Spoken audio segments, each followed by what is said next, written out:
Pak Gubernur ya. Coba. Baik. Selain Balegda yang keberatan terhadap tambahan kontribusi, ada pengembang yang keberatan enggak?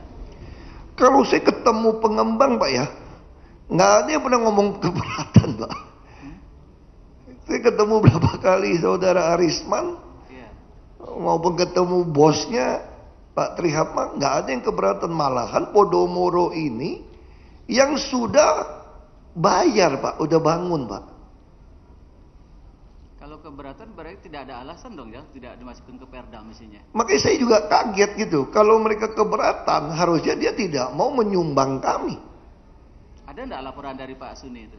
Pak Suni cuma ngomong-ngomong, wah kayaknya mungkin bos-bos keberatan. Saya sih jawabnya santai saja. Orang nggak ada yang ngomong sama saya kok, ngomong aja loh. Kan stafnya Bapak itu. Ya saya nggak mesti dengarkan staf Pak. Baik. Saya pernah berantem kencang sama dia waktu menentukan UMP. Dia kan lama di CSIS.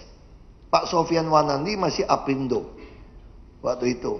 Pak Sofian Wanandi bilang sama dia, bilang sama si Ahok, UMP yang ditentukan tuh nggak bener. Ini bisa bangkrut, bisa tutup semua pabrik-pabrik. Saya bilang sama dia, lu bilang sama Pak Sofian, lu mau tutup aja semua. Gue beli pabrik lu semua. Lalu dia ngatur, gimana temuin orang tua lah. Pak Sofian datang, ketemu saya, berantem Pak. Baik. Saya ribut mulut, saya bilang nggak ada urusan, putusan saya ya putusan saya. Kalau Anda nggak suka, bubar aja. Baik. Pak Gubernur nih mohon maaf, komunikasi dengan staf nih, dengan bawahan, baik Sekda maupun BPKD, komunikasi Raperda ini lancar Pak tidak sih komunikasinya? Bagus Pak tidak? Saya kira bagus, saya kan nggak ada masalah Pak. Soal Iya. Raperda ini nggak ada yang sensitif kok Pak. Karena Kan mengikuti semua norma-norma, nggak ada yang diperdebatkan sebetulnya. itu kemarin kan Pak Saiful Butiti kan sudah jadi saksi. Ya, Dikala ditanya oleh Balegda, apa sih dasar hukumnya mengenai pemasukan 15% itu? Katanya menurut Taufik, diskresi. Ah, ini yang bahaya kan begitu. Karena diskresi itulah, maka Balegda membuat suatu analisis baru agar dimasukkan kepada Pergub saja, kan demikian. Dan Bapak pun katanya tidak menolak apa yang tadi dikatakan Iya, itu, betul betul. kan? Persoalan kalau dasar hukumnya kuat, Pak Basuki pada waktu itu ada perjanjian tahun 97, ada Kepres, kenapa tidak diplot aja dipaksakan di dalam Raperda itu kan? mereka kan menolak Pak. Ya, ini kan secara ekonomis kan menguntungkan masyarakat, betul? Betul. Pengusaha tidak keberatan. Iya, ada perjanjian. Iya, tentunya kan. Dan legislatif- kita ada Undang-Undang nomor 30 tahun 2014 Pak. Iya. Tentang administrasi pemerintahan. Baik, kalau saja pengusaha tidak keberatan, Pemda diuntungkan, masyarakat diuntungkan pada umumnya misalkan, kenapa kok legislatif itu kok begitu ngotot gitu kan? Tentang pemasukan dari Perda, Raperda kepada Pergub. Dan Bapak amini kan begitu, kan itu. Persoalannya begini, kalau itu betul Pergub, diskresi, takutnya itu betul Bapak. Ganti gubernur, ganti kewenangan, ganti lagi persentase kan begitu. Betul.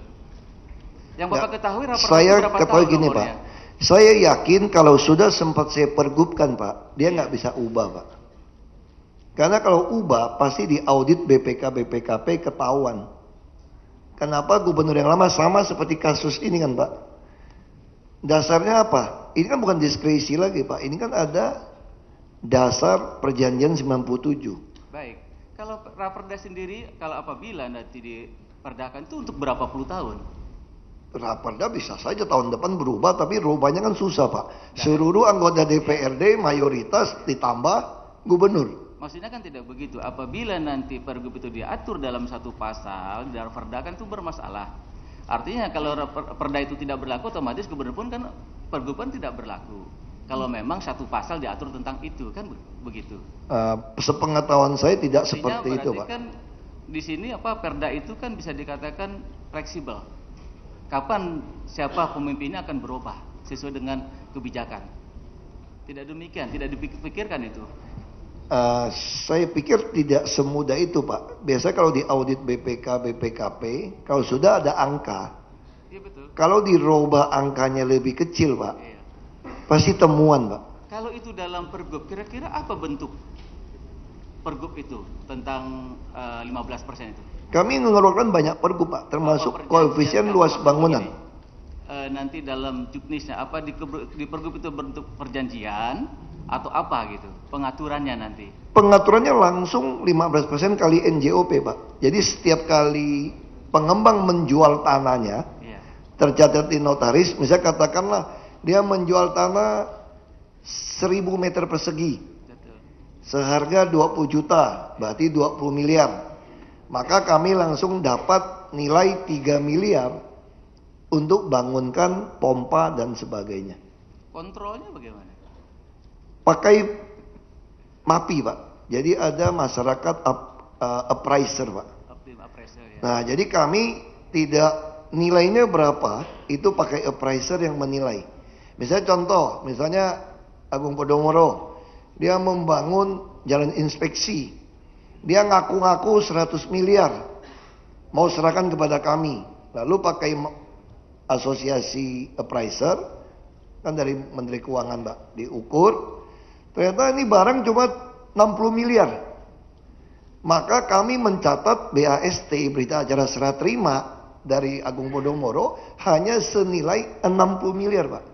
Kalau 40 miliar bagaimana? Mereka rugi. Ya rugi kamu. Baik. Kita nggak mau tahu. Nah, itu cara kontrolnya, Pak.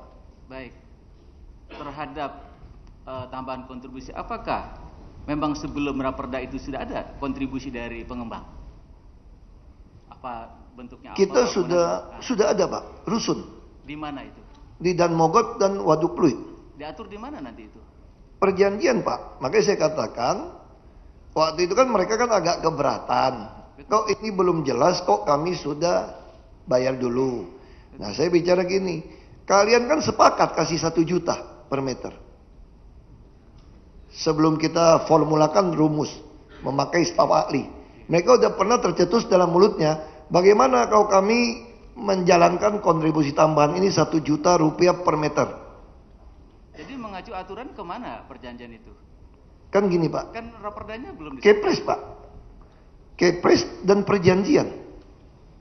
Perjanjian tahun 97. Tahun 97 sudah ada presiden hukum, pengembang reklamasi itu memberikan kontribusi. Hanya nilainya kita tidak pernah baca di sini. Itu yang saya katakan, kalau tidak disebutkan angka, ini liar nanti. Kalau gubernur yang tidak jujur, ini jadi uang ini, Pak. Bapak bisa lihat kajian saya itu bisa 48 triliun. Kalau 1 tahun anggap terjual 2016. Bagaimana kalau dianggap penjualannya bertahap sampai 2027? 158 triliun. Ini sepanjang masa ini, DKI bisa nggak punya uang pembangunan. Baik. Itu pemikiran saya seperti itu, Pak. Itu kan begini. Harapan pengembang dengan memberikan kontribusi itu kan endingnya kan izin reklamasi itu kan sama RPK Pantai Pantura kan. Ya. Enggak, bukan. Kalau Raperda nggak ada urusan kami, Pak. Impactnya itu tidak dipertimbangkan dikala sekarang berhenti nih. Saya kan sudah mendapatkan perjanjian dengan pengembang. Jadi logikanya kalau DPRD quorum paripurna tidak ada masalah ini semua, Pak. Betul itu kali. Justru sekarang yang jadi masalah tuh saya juga bilang DPRD yang masalah. Kenapa nggak bisa ngumpulin orang untuk ketok palu? Swasta perjanjiannya jelas, Pak, tanda tangannya, Pak. Ngerjakan apa saja juga jelas. Kewajibannya jelas. Nah, kenapa dia berani tanda tangan? Ngerjakan ini, ngerjakan itu. Saya bilang asumsi Anda 1 juta saja, itu sudah triliunan uang Anda harus bayar ke DKI. Lebih baik Anda cicil sekarang. Karena kalau cicil sekarang, NJOP yang dipakai sekarang, Pak.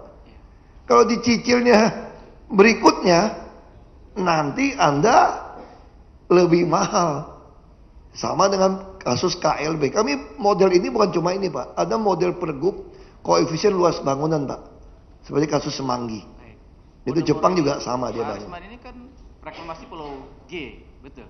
Apa? Bukan, reklamasinya Pulau G, Pak Arisman. Pulau G dan juga ada join dengan Jakpro sebetulnya. Pulau G-nya sekarang kalau tidak salah diberhentikan. Diberhentikan sementara sambil Bagaimana analisa. nasib beliau-beliau ini yang sudah memberikan kontribusi? Makanya sedang mau dibawa ratas presiden. Itu yang saya sampaikan, seorang menteri tidak bisa mengeluarkan surat pemberhentian. Karena ini dasar hukumnya adalah Kepres. Di mana ada negara Kepres kalah oleh Kepmen. Nah, inilah yang mau dibawa sidang di rapat terbatas presiden.